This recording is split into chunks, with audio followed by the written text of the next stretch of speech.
Hello నమస్తే నేను మీ అంకిత Ravi reports మా ఛానల్ ని ఇప్పటివరకు సబ్స్క్రైబ్ చేసుకోకపోతే ఇప్పుడే సబ్స్క్రైబ్ చేసుకోండి।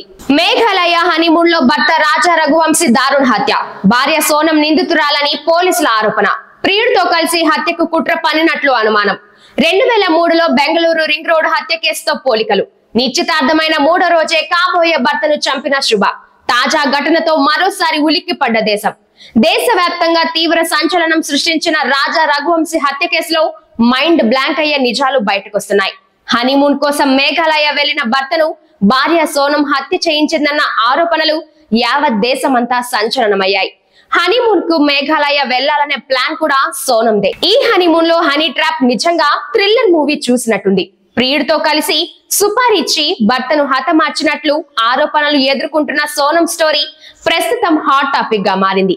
హనీమూన్ కోసం మధ్యప్రదేశ్ నుంచి భర్త రాజా రఘువంశీతో కలిసి సోనం మేఘాలయకు వెళ్ళింది।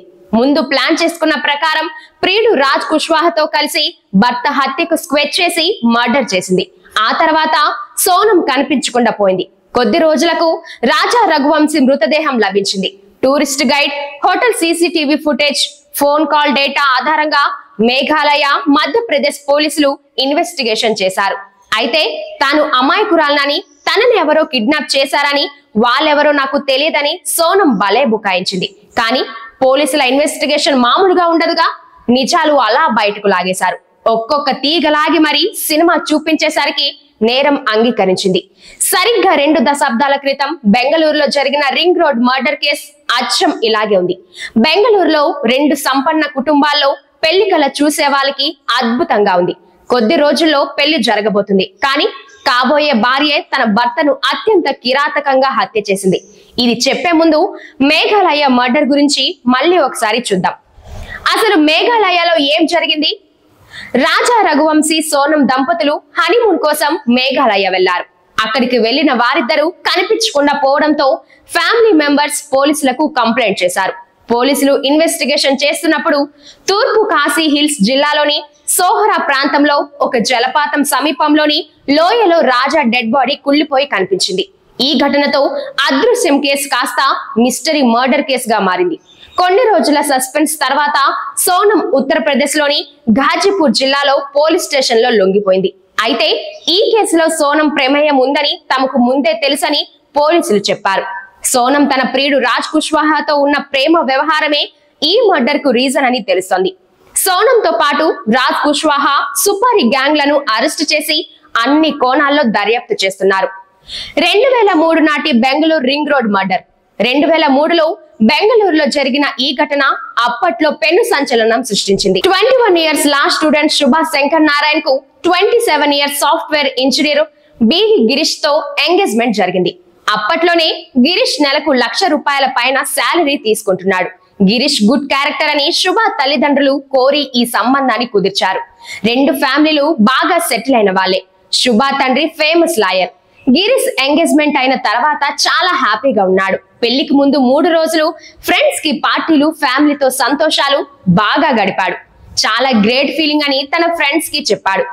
నవంబర్ 30న ఎంగేజ్మెంట్ జరిగిన కేవలం 3 డేస్ కే గిరీష్ హత్య చేయబడ్డాడు। ఇది శుభ పక్కా ప్లాన్ చేసిన మర్డర్ అని తేలింది। ఒకరినొకరు అర్థం చేసుకుందాం అంటూ శుభ డిన్నర్ కు వెళ్దామని గిరీష్ ను అడిగింది। గిరీష్ ఆల్రెడీ ఆనందంలో ఉన్నాడు కదా, ఓకే అన్నాడు। రెస్టారెంట్ కి వెళ్లారు। శుభ చాలా కబుర్లు చెప్పింది। తనకు సరైన జోడీ దొరికిందని గిరీష్ తెగ సంబరపడిపోయాడు। రిటర్న్ లో హెచ్ఏఎల్ సమీపంలో ఎయిర్పోర్ట్ దగ్గరలో ఫ్లైట్ టేకాఫ్, ల్యాండింగ్ చూద్దామని చెప్పింది। ఇద్దరు కొంచెం ఎయిర్పోర్ట్ దగ్గరగా వెళ్ళాక కొంతమంది వ్యక్తులు గిరీష్ పై దాడి చేసి తీవ్రంగా కొట్టారు। ఆ టైంలో శుభ హెల్ప్ అంటూ కేకలు వేస్తూ తనను తాను నిర్దోషిగా చూపించుకోవడానికి తెగ ప్రయత్నం చేసింది। తీవ్రంగా గాయపడిన గిరీష్ ను ఆసుపత్రిలో చేర్పించారు। తర్వాతి రోజు గిరీష్ చనిపోయాడు। గిరీష్ ఫ్యామిలీ పోలీసులకు కంప్లైంట్ చేసినా సరైన ప్రూఫ్స్ దొరకలేదు। గిరీష్ కు శత్రువులు లేరు, ఎవరితోనూ గొడవలు లేవు। పోలీసులు చాలా రోజులు అయోమయంలోనే ఉన్నారు। కేసు క్లోజ్ చేసే ముందు ఫైనల్ గా ఎంగేజ్మెంట్ వీడియోలను మళ్ళీ చెక్ చేశారు। అందులో శుభ నీరసంగా, విచారంగా, ఇంట్రెస్ట్ లేనట్టు కనిపించింది। దీన్ని ఒక ఆధారంగా తీసుకున్న పోలీసులు గిరీష్ ను కొట్టిన తర్వాత శుభ పోలీసులకు చెప్పిన విషయాల్లో పొంతన లేదని అర్థం చేసుకున్నారు. గిరీష్ మరణించిన రోజు శుభ తన కాలేజ్ జూనియర్ అరుణ్ వర్మకు 73 కాల్స్ చేసి చాలా మెసేజ్లు పంపినట్టు తెలుసుకున్నారు. దీంతో శుభపై అనుమానం వచ్చింది. పోలీసులు అరుణ్ ను తమదైన స్టైల్లో విచారించగా ఆ టైంలో ఊర్లో లేనని చెప్పాడు. కానీ అతని ఫోన్ లొకేషన్ గిరీష్ హత్య జరిగిన ప్రదేశంలోనే ఉన్నట్లు తేలింది. ఫోన్ లొకేషన్, కాల్ రికార్డులను డిజిటల్ సాక్ష్యాలుగా కోర్టుకు సమర్పించిన తొలి కేసులో ఇది కూడా ఒకటి.